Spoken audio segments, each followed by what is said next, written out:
Assalamualaikum warahmatullahi wabarakatuh. Anak-anak ibu, hari ini kita kembali lagi ke kelas ibunya Sayu di Matematika Peminatan kelas 10. Hari ini kita akan belajar penerapan fungsi eksponen untuk pertumbuhan dan peluruhan. Indikator penilaian pada materi kita hari ini adalah: pertama, menggambar grafik fungsi eksponen. Kedua, menyelidiki hubungan antara grafik fungsi eksponen dengan fungsi eksponen. Ketiga, memecahkan masalah yang berkaitan dengan fungsi eksponen. Keempat, menentukan himpunan penyelesaian suatu persamaan fungsi eksponen. Kelima, memecahkan masalah menggunakan sifat-sifat persamaan eksponen. Keenam, menentukan penyelesaian suatu pertidaksamaan eksponen berdasarkan sifat-sifatnya. Kita masuk ke pertumbuhan dan peluruhan sebagai penerapan fungsi eksponensial dalam kehidupan sehari-hari. Apa itu pertumbuhan dan apa itu peluruhan? Kita lihat berikut ini. Pertumbuhan fungsi eksponen. Seperti apa pertumbuhan fungsi eksponen? Ini dia grafiknya.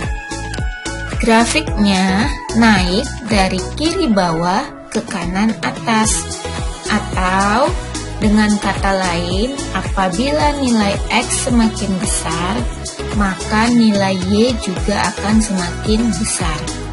Jika fx sama dengan A pangkat X, di mana A lebih dari 1, maka fungsi naik. Untuk setiap X1 kurang dari X2, maka fx1 kurang fx2. Nah, kita lihat pertumbuhan eksponensial adalah suatu keadaan di mana kuantitas tertentu meningkat dengan cepat seiring berjalannya waktu. Hal tersebut terjadi karena kuantitas pada saat tertentu merupakan hasil kali dari kuantitas sebelumnya. Contoh soal dari pertumbuhan, yaitu bunga majemuk, pertumbuhan populasi penduduk, investasi, lalu ada pertambahan pasien COVID. Kita akan bahas contoh dari pertumbuhan, yaitu bunga majemuk. Bunga majemuk adalah bunga yang diperoleh pada setiap akhir jangka waktu tertentu, di mana perhitungan bunga setiap periode dihitung dengan cara bunga yang baru ditambahkan kepada pokok pinjaman, dan jumlah inilah yang digabungkan untuk periode selanjutnya. Ini rumus bunga majemuk. Pada awalnya, rumus bunga majemuk itu adalah MT sama dengan M0 tambah M0 dikali I% kali T, atau sama dengan M0 kali 1 tambah I% kali T. Itu rumus MT. Nah, apa itu MT?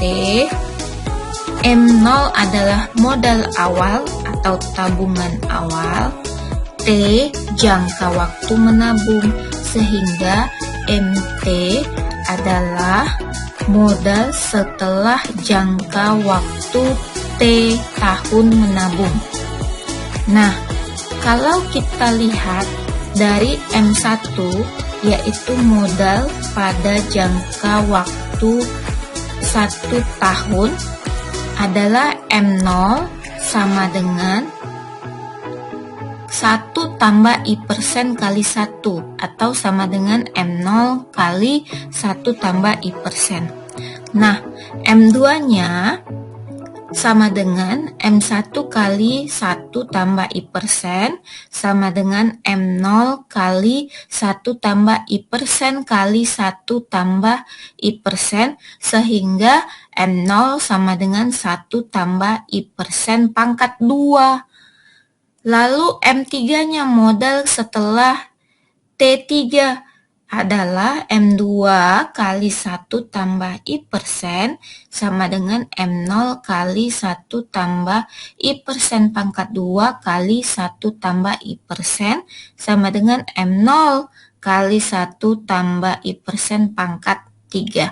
Sehingga didapatlah MT sama dengan M0 kali 1 tambah I% pangkat T, di mana B adalah besar bunga satuan mata uang, M0 tadi modal awal atau tabungan awal atau pinjaman awal, I tadi persentase bunga dalam jangka waktu yang ditentukan, lalu T jangka waktu menabung atau meminjam.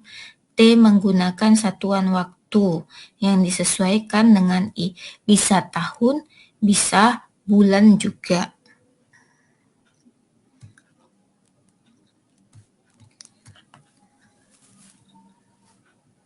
Baik, nah sekarang kita lihat rumus pertumbuhan eksponensial.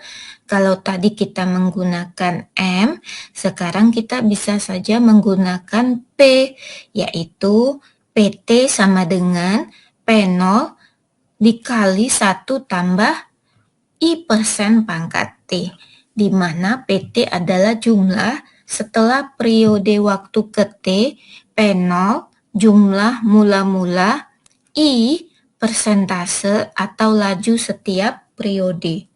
Nah, sekarang kita lihat contohnya pada bank. Seorang pengusaha meminjam uang di bank sebesar 150 juta dengan suku bunga majemuk 5%. Lalu perhitungan bunga dilakukan setiap 6 bulan atau 2 periode per tahun. Berapa total pinjaman yang harus dikembalikan oleh pengusaha tersebut setelah 3 tahun? Kita lihat penyelesaiannya. Diketahui M0 sama dengan 150 juta, modal awalnya 150 juta. I-nya sama dengan 5% atau 5/100 sama dengan 0,05. T-nya 3 tahun sama dengan 6 periode, karena tadi 1 tahun 2 periode, sehingga kalau 3 tahun 6 periode, sehingga M6. Maka M6 sama dengan 150 juta dikali 1 tambah 0,05 pangkat 6 atau 150 juta dikali 1,34 sama dengan 201.014.346. Jadi total pinjaman yang harus dikembalikan oleh pengusaha tersebut setelah 3 tahun adalah 201.014.346.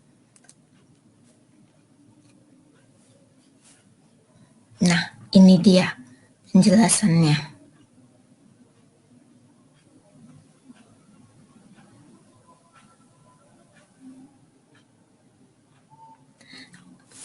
Baik, soal berikutnya. Diketahui pada tanggal 15 Mei 2020 terdapat 100 orang yang positif COVID-19 di Kota Malang yang tidak dirawat di rumah sakit karena kondisinya yang masih sehat dan termasuk dalam kelompok orang tanpa gejala. Apabila 100 orang ini tidak melakukan karantina mandiri, maka diperkirakan 1 orang yang positif akan bertemu 50 orang rata-rata dalam sehari dengan resiko penularan 1%. Berapa jumlah orang yang positif COVID-19 setelah hari ke-7? Nah, rumusnya di sini adalah NT sama dengan N0 kali 1 tambah R kali P pangkat T.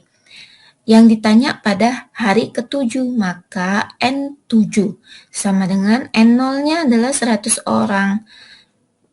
Jumlah awal orang yang positif COVID-19 itu atau yang kita sebut dengan N0 adalah 100. Dikali 1 tambah 0,5. 0,5 ini didapat dari 50 orang bertemu, rata-rata satu orang positif akan bertemu 50 orang. Itu rata-ratanya 50 orang. Nah, dipangkatkan dengan 7. 7 ini setelah hari ke-7. Oke, lalu kenapa tadi 0,5, Bu? Kenapa tidak 50? Di sini ada R. R itu adalah 1%. 1% dikali 50. Makanya dapat 0,5. Nah, kan resiko penularannya hanya 1%. Satu orang yang positif akan bertemu rata-rata 50 orang. Jadi, bukan kita tambah 50, namun harus kita kalikan dulu dengan persentase resiko penularan, yaitu 1% dikali 50 orang. Itulah dapat 1 tambah 0,5. Pangkat 7 karena setelah hari ke-7. Sehingga didapatlah sama dengan 100 kali 17,08, didapatlah 1709. Jadi, banyaknya orang yang positif COVID-19 setelah hari ke-7 adalah 1709 orang. Oke, sekarang kita bahas tentang peluruhan fungsi eksponen. Apa itu peluruhan? Nah, kita lihat dulu grafik peluruhan fungsi eksponen. Nah, ini dia grafik peluruhan fungsi eksponen. Dari kiri atas ke kanan bawah grafiknya. Atau bisa kita katakan jika nilai Y semakin kecil, maka nilai X akan semakin besar. Atau sebaliknya juga bisa. Apabila nilai X semakin besar, maka nilai Y-nya akan semakin kecil. Ini berkebalikan dari grafik fungsi pertumbuhan tadi. Nah, kita lihat jika fx sama dengan a pangkat x, di mana a kurang dari 1 lebih dari 0, maka fungsi monoton turun. Untuk setiap x1 kurang dari x2, maka fx1 lebih dari fx2. Jadi, bisa kalian bedakan grafik fungsi pertumbuhan dengan grafik fungsi peluruhan ya, Nak. Kalau pertumbuhan tadi, grafiknya dari kiri bawah ke kanan atas atau bisa kita bilang naik. Kalau pada grafik fungsi peluruhan, grafiknya turun dari kiri atas ke kanan bawah. Lalu apa itu peluruhan eksponensial? Yaitu keadaan di mana kuantitas tertentu menurun dengan cepat seiring berjalannya waktu. Hal tersebut terjadi karena kuantitas pada saat tertentu merupakan hasil kali dari kuantitas sebelumnya. Apa saja contoh peluruhan? Intensitas cahaya, harga jual barang, lalu ukuran bahan radioaktif. Nah, kita lihat sekarang rumus peluruhan. Ini dia rumus peluruhan. Awalnya, rumus peluruhan itu PT sama dengan P0 kurang P0 kali I% kali T. Atau P0 kali 1 kurang I% kali T. Nah, pada saat P1 adalah jumlah setelah jangka waktu T sama dengan 1. Pada saat P1 sama dengan P0 kali 1 kurang I% kali 1 atau P0 kali 1 kurang I%. Pada saat P2, maka P1 kali 1 kurang I% sama dengan P0 kali 1 kurang I% kali 1 kurang I persen atau P0 kali 1 kurang I persen pangkat 2. Pada saat P3 atau jumlah setelah jangka waktu T sama dengan 3 sama dengan P2 kali 1 kurang I persen sama dengan P0 kali 1 kurang I persen pangkat 2. Yang sebelumnya kan pangkat 2 kan, yang ini. Nah, dikali lagi dengan 1 kurang I persen. Sehingga P0 kali 1 kurang I persen pangkat 3. Sehingga didapatlah kesimpulan PT sama dengan P0 kali 1 kurang I persen pangkat T, di mana P0 adalah jumlah mula-mula, PT jumlah pada saat jangka waktu sama dengan T, 1 kurang I persen, I itu adalah persentase peluruhan dalam jangka waktu yang ditentukan, dan T adalah jangka waktu dengan menggunakan satuan waktu yang sesuai dengan I. Oke, itu dia rumus peluruhan. Sekarang kita lihat contohnya ya, Nak. Nah, ini contohnya. Iman adalah seorang pedagang gawai sejak tahun 2009. Ia melihat peluang penjualan gawai karena perkembangan teknologi yang begitu pesat.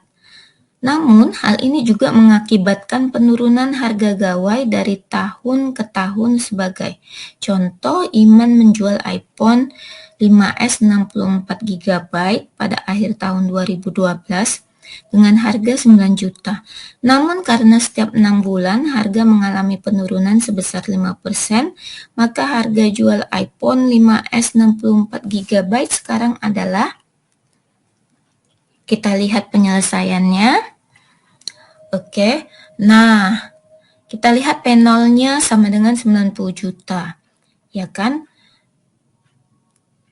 Lalu I-nya 5%. Ini ralat ya, ada yang diralat. Tadi namanya Iman, sekarang kenapa jadi Bejo?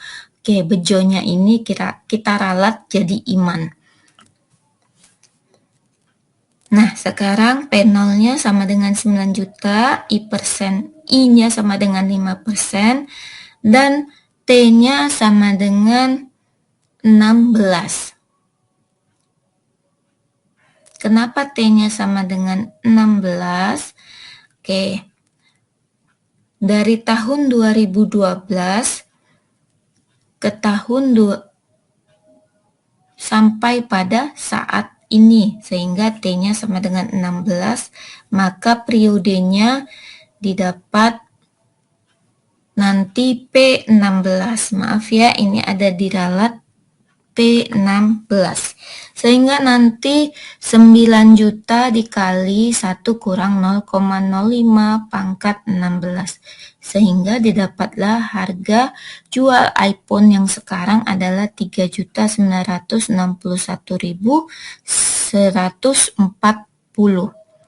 Itu dia untuk contoh penurunan harga barang. Lalu kita lihat contoh berikutnya. Suatu bahan radioaktif yang semula berukuran 125 gram mengalami reaksi kimia sehingga menyusut 12% dari ukuran sebelumnya setiap 12 jam. Atau 1 hari 2 periode, kan 1 hari 24 jam. Setiap 12 jam berarti 1 hari ada 2 periode. Tentukan ukuran bahan radioaktif setelah 4 hari. Kita lihat, diketahui ukuran awalnya atau P0 adalah 125 gram. I-nya adalah 12%, menyusut 12%. 12% itu 12 per 100 sama dengan 0,12.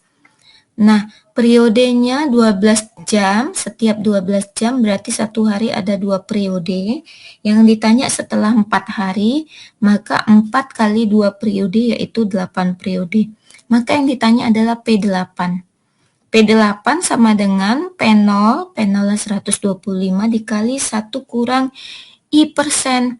I persennya adalah 0,12 pangkat T T-nya atau periodenya adalah 8, berarti pangkat 8. Maka 125 kali 0,35, 96, 34, 524, yaitu 44,95. Atau kalau kita bulatkan menjadi 45 gram.